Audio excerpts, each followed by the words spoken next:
Movie প্যাচালে আরেকবার সবাইকে স্বাগত। 2 দিন আগে একটা গুঞ্জন ছিল ওপার বাংলার 2 পৃথিবীখ্যাত পরিচালক রাজ চক্রবর্তীর পরিচালনায় দেখা যাবে 2 বাংলার সবচেয়ে বড় সুপারস্টার শাকিব খানকে, কিন্তু এটার এখন গুঞ্জন নেই।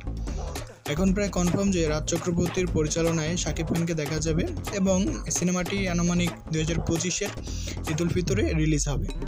এখন আরেকটা গুঞ্জন হচ্ছে যে সিনেমাটি হবে নবাব সিরাজউদ্দৌলার বায়োপিক। শাকিব খান যখন এসবিএফের ব্যানারে নাকা সিনেমার শুটিং করছিল তখন এসবিএফ নবাব সিরাজউদ্দৌলার এর বায়োপিকের ঘোষণা দেয়। তখনই পরিচালক হিসেবে কনফার্ম হয়েছিল রাজ চক্রবর্তী এবং নবাব সিরাজউদ্দৌলার চরিত্রে শাকিব খানের নামের গুঞ্জন শোনা যাচ্ছিল। এসডিএফের পক্ষ থেকে ঘোষণা দেওয়া হয়েছিল যে এটি হবে বাংলা সিনেমার ইতিহাসে সবচেয়ে বড় বাজেটের একটা ফিল্ম।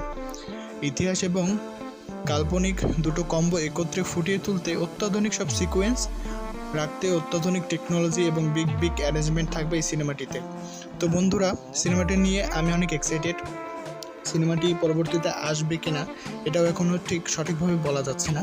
তো ভিডিওটি যদি ভালো লাগে অবশ্যই চ্যানেলটা সাবস্ক্রাইব করবে, একটা লাইক, একটা শেয়ার, একটা কমেন্ট করলে আমরা অনেক অনুপ্রাণিত হব পরবর্তীতে ভিডিওগুলো করার জন্য। সবাইকে অনেক অনেক ধন্যবাদ।